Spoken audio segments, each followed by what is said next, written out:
નમસ્કાર દર્શક મિત્રો, હું છું એડવોકેટ સોનલ બારિયા। દર્શક મિત્રો, મહેસૂલ વિભાગ દ્વારા જમીનને લઈને એક નવો સુધારો લાવવા માટે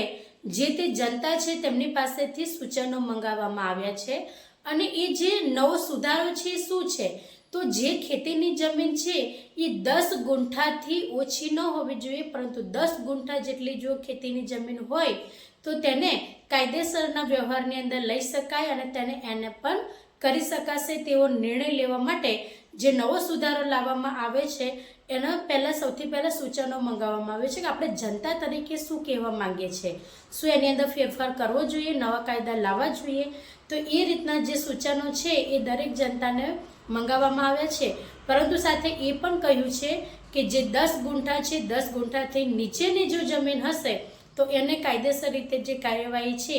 એ કરવામાં નહીં આવે, પરંતુ 10 ગુંઠા કે તેનાથી થોડી વધુ હોય તો તેવી જમીનોને જે તે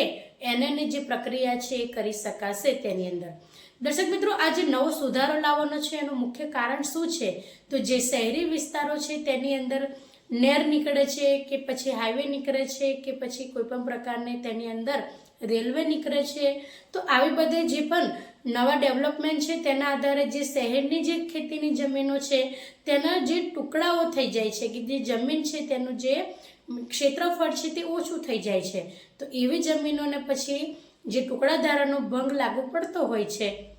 તો એ બધું નિવારણ કરવા માટેના નવા કાયદાના અમલમાં મૂકવા માટેના આ એક નવા એમના પ્રયાસ છે કે જેના આધારે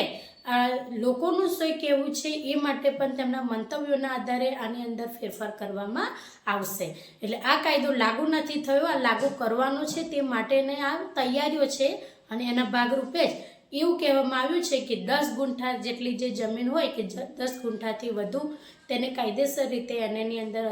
જે તે કાર્યવાહી છે કરી શકાશે। તો દર્શક મિત્રો, આજના માટે આટલું જ। જય હિન્દ, જય ભારત।